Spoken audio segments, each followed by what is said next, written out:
They said the mountains were sacred, that nothing stayed buried beneath the Cascades forever. Not memories, not lies, not bodies. March 12th, 2021. A pair of park rangers stationed at a remote outpost near Mount Jefferson were hiking the frozen basin early, checking runoff conditions ahead of spring thaw. Nothing unusual. Same trail, same frostbitten trees, same eerie quiet that blanketed the Cascades long after the last tourist cleared out. But that morning, something was different. About 3 miles off-trail, near a glacial runoff chute known only to experienced climbers, the ice was fractured. Beneath it, pale and skeletal, a hand pressed flat against the glassy surface, fingertips curled, nails blackened, not frozen in place, trapped there. As if the mountain had tried to breathe her back out, they radioed for help. What followed wasn't just a discovery. It was a resurrection, a ghost story punching through the veil of legend. When state forensics arrived, the scene was cordoned off quickly. Helicopters weren't allowed, drones jammed, but word always leaks in small towns. Especially in a town like Cedar Pass, especially when you mention the class of 1999. See, for 22 years, they were just names on a plaque, a bronze reminder bolted to the stone face of Cedar Pass High's front lawn. Gone without a trace. Class of 99. 27 souls. A camping trip gone wrong. No bodies, no survivors, no evidence, just rumors. Every generation had its version. Some said the kids ran away to start a cult. Others whispered about old government tunnels or something buried in the woods that didn't want to be found. But nobody ever found them. No notes, no tracks, no tire prints until now, because embedded deep in that glacier, preserved by decades of cold, was a face Cedar Pass hadn't seen since prom night 1999. Mallory Lane. Age 17, cheer captain, missing and stitched into the lining of her varsity jacket, perfectly dry in an otherwise frozen hell, was a scrap of notebook paper. Just 5 words. Don't come looking for us. Why would someone write that? Why would it be so clean when her ribs were cracked and her wrists showed signs of binding? And if Mallory Lane was in the ice, where were the other 26? This wasn't closure. This was the beginning, and to understand what happened next, we have to go back to a night that Cedar Pass hoped everyone had forgotten. What's up, story lovers? Welcome to Storyroom by Rico, where we bring you gripping tales that'll keep you hooked. If you're new here, hit that subscribe button and the notification bell so you never miss a story. Also, let us know in the comment section where you are watching from. This mystery is just cracking open. What really happened that night in 1999? And why was a warning stitched inside a dead girl's jacket 22 years later? Don't stop now. What you'll hear next changes everything. June 4th, 1999, Cedar Pass, Oregon. The morning started like any other. Seniors spilled into the high school parking lot, blasting Offspring and Sugar Ray through crackling car speakers. Parents dropped off coolers and folding chairs. Teachers half smiled through last day jitters. And in front of the main entrance, a yellow school bus idled, bus .57, the number that would soon become infamous. On the passenger manifest, 27 names. All seniors, all headed to Iron Tooth Campground for a 3-day graduation trip in the Rogue-Siskiyou Forest Range. Among them, Mallory Lane, Jared Rains, Emily Santos, and twin brothers Cody and Chase Larkin. They took a group photo before boarding. Everyone smiling, everyone accounted for. Except one name wasn't on the list, William Billy Graff, a quiet kid who was supposedly home with mono. But someone swears they saw him on that bus. It left at 8:12 a.m. sharp, driven not by the usual driver, Mrs. Keller. She'd called in sick last minute, but by a sub no one recognized. Harold Dean, according to the sub paperwork, mid-50s, clean record, nothing flagged. That bus never made it to Iron Tooth. By nightfall, the calls started. Parents assumed they were running late. Reception up there was always spotty. But when dawn broke and not a single message had come through. Worry turned to panic. The search began the next morning. Local police, forest rangers, volunteers, helicopters combed the tree line. Nothing, not a single tire track, not a footprint, not even a broken twig. Then came the call. Elsa Larkin, the mother of the twins, had received a voicemail at 6:43 p.m. the night they vanished. Just static and breathing. Then a whisper. Turn that off. Investigators traced it to a mountain cell. Tower, but couldn't pin down exact coordinates. And the Larkins, they never changed their number after that, just in case. And here's where it begins to splinter. A missing kid who shouldn't have been there. A driver no one remembers, and a voicemail that sounds like a warning. But that's not the strangest part. Keep listening, because the next clue was buried somewhere no one expected, under the gym floor at Cedar Pass High. September 9th, 2021, construction crews began tearing up the old gym floor at Cedar Pass High as part of a long-delayed renovation. The building had been due for an upgrade for years, but the project only gained momentum after Mallory's remains were discovered in the glacier. It was meant to honor her, a fresh start, a healing moment for a community still rattled by ghosts. Instead, it became a crime scene. Under the warped wood, pressed beneath decades of sweat and sneakers, the workers uncovered what looked like a time capsule, an old red locker, rusted, sealed with a padlock.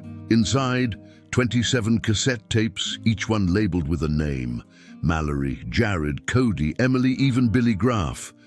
There was no recorder, no explanation, just the tapes and a note. Play them in order or not at all. At first, they were treated like a prank. Some creepy artifact cooked up by a student obsessed with true crime. But when police played the first tape marked Doe 1 Mallory, their blood ran cold. What they heard was not acting, not storytelling. It was a confession. A girl's voice panicked, whispering in the dark. If you found this, it means we didn't make it out. Mallory went on to describe the woods, the bus breaking down, a long hike, the fire, the whispering in the trees. She mentioned a name that no one had seen in the reports. Elijah. She said he wasn't a student, that he came out of nowhere, said he knew the way, said he could get them back, but every mile they followed him, the woods got darker. Not just in shade, like they weren't in Oregon anymore. That was tape 1. Tape 2 was Jared. He was crying, rambling, begging someone to tell his mom. He tried to stop it. By tape 6, they stopped releasing them to the public. They were meant to be a fresh start, but those tapes uncovered something ancient, something predatory, hiding in plain sight. And as you'll see next, not all the voices on those tapes were human. Subscribe to Storyroom by Rico and brace yourself. What comes next bends reality itself. Cedar Pass didn't get national attention often. It was the kind of place where time wore flannel, and Sunday came with cinnamon rolls. But the tapes changed that. The media descended fast. True crime podcasts, Netflix scouts, even conspiracy YouTubers sniffing around for their next viral episode. But for the locals, this wasn't entertainment. It was a reopened wound. The school shut down classes for a week. Counselors were brought in. Old teachers, some who'd taught the missing students, stood by the lockers like ghosts in their own halls. But one teacher refused interviews. Ms. Landry, the former AP Lit instructor, hadn't spoken publicly since 1999. Until now, she contacted the lead investigator directly. Said she had something to turn in. Something she'd been holding on to for over 2 decades, a notebook, Mallory's notebook, her actual handwriting, pages of half-finished essays, to-do lists, and in the very back, a story labeled simply, Us. It wasn't a diary, it was fiction, or seemed like it, about a girl named M who gets lost in a forest with her classmates and meets a man named Elijah who promises to show them the way out if they follow his rules. Only she realizes too late.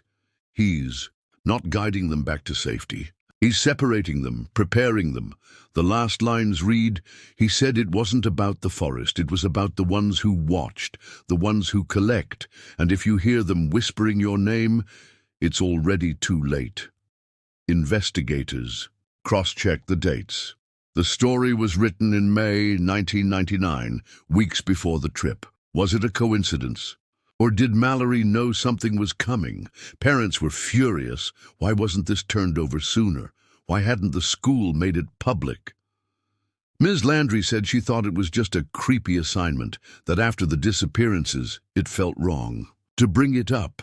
And she wasn't the only one hiding something, because in the police archives, a retired officer, Harold Miles, had filed a report the night after the bus disappeared.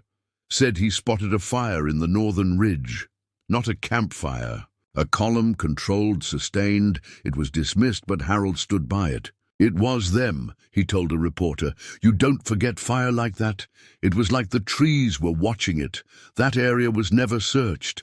Not once. We're heading deeper now, into stories that were silenced, files that were buried, and a fire no one dared investigate. Until now. Hit that subscribe button to follow Storyroom by Rico as the shadows of Cedar Pass begin to speak. The discovery of the fire ring changed everything, but it wasn't the final domino. That came 2 weeks later when a man named Everett Clark walked into the Cedar Pass Police Department. Clark was 61, lived in a trailer near the eastern perimeter of the forest, used to work as a ranger, said he found something years ago but didn't report it, didn't want the attention. Now, he said, it was time. He handed the front desk a VHS tape, labeled in faded marker Jared 1999, that name again. They sent it to the FBI immediately. The video was degraded, static in parts, but the picture came through. It showed the bus, the same bus found in 2021, same seat layout, same yellow number 57. But this wasn't a nature shot. It was filmed from inside. A handheld camera pointed at Jared Fields, the student who filmed everything. He's pale, sweaty, whispering, "I'm not supposed to have this," he says. "They took the others. Elijah said I'd be next unless I finished this." He flips the camera toward the back. We see candles, masks, students sitting motionless, not asleep, not awake. And in the front, standing beside the wheel, is a man. In grey, no face, just the hint of one. Blurred, like the lens won't focus on him. Then the feed cuts to static. The rest of the tape. Blank experts tried to restore it, but the corruption was physical, burn damage, as if someone tried to destroy it before it was ever played. But what they did recover was Jared's voice, a final whisper. "If this gets out, they'll find me again." The FBI put the video under seal, but someone leaked a still frame. It exploded online. Forums lit up. Was Elijah real? A hallucination? A cult leader? A spirit? One theory gained traction, that Elijah wasn't a person. He was an idea, a mask, a ritual passed down, and that the class of '99 was a reenactment. Of what, though? That's what came next. You've seen the circle. You've heard Jared's whisper, but to understand Elijah, you have to go back before Cedar Pass, before the forest. Subscribe to Storyroom by Rico. What's buried next will change everything you thought you knew. The town of Cedar Pass thought their nightmare began in 1999, but they were wrong. It started much earlier. In 1974, 40 miles east of Cedar Pass, a small spiritual commune called the First Light folded overnight. No public record of why, no incident reports, just one line in a county zoning note, dissolved due to internal disputes. But what survived was a collection of journals, unmarked, found in an abandoned farmhouse after the commune vacated. Inside, those journals, references to rituals, circles, fire in the forest, and a name repeated again and again, Elijah. Some wrote of him as a prophet, others as something far less human, Descriptions varied. Sometimes he was young, radiant. Other times, ancient. But the message was consistent. Elijah guides the chosen, and those who resist, they vanish. Fast forward to 1983, the missing hikers case. The survivor, William King, was briefly institutionalized, deemed mentally unstable, diagnosed with dissociative fugue. But in his intake interview, he said something strange. They offered us bread and flame. Said we'd know peace if we forgot who we were. I pretended. I was the only one who did. The phrase bread and flame later surfaced in Mallory's notebook. Nobody noticed the link until now, because this isn't just a case of teenagers gone missing. This is a pattern, a cycle. And the class of '99, they were just the latest chapter. One FBI profiler began mapping the known references to Elijah from scattered cases. Some dismissed, others sealed. The map? It formed a ring, all within national forests, all near small, isolated towns, all going back decades. Cedar Pass wasn't the beginning. It was just when someone finally started paying attention. The circle is almost closed. But to see who stands at its center, you'll need to step deeper into the woods. Subscribe to Storyroom by Rico. The final segment brings everything to light. December 2021. A snowstorm hits the outskirts of Cedar Pass. It's quiet, still. The far town has stopped speaking the name Elijah out loud, but behind closed doors, whispers grow. At 4:13 a.m., the Cedar Pass station phone rings. A ranger on patrol along the edge of the Rogue River reports something strange. Fresh footprints in the snow, small, bare, too small to be adult. Too wide apart to be animal. They follow the tracks. 2 miles in, they stop, end in a clearing. In the middle, a duffel bag, frozen shut. Inside are clothes, a waterlogged ID, and a yearbook, Forest Grove High School. Class of '99, on the first E. In page, a note in red ink. He promised us freedom, but we were just the offering. 2 more bodies are found nearby. One is confirmed to be Beth Keller. The other is still unidentified. Forensics show they died in the last 48 hours, but Beth Keller was declared dead in 2000. There are no words. Only theories, spirals of speculation. But one thing is clear, it never ended. And Elijah, he isn't just a ghost from the past. He's active, still watching, still choosing. On the anniversary of the bus's disappearance, the families gather. A memorial is held. Jared Fields, the lone survivor, attends for the first time. He speaks only one sentence to the crowd. The forest never gave us back. We escaped. That's not the same. He walks off, leaves behind a new journal. Empty. Just a cover, stamped with a triangle inside a ring, and beneath it one final sentence. Who will Elijah choose next? Some stories don't end with answers. They end with warnings, echoes that never fade.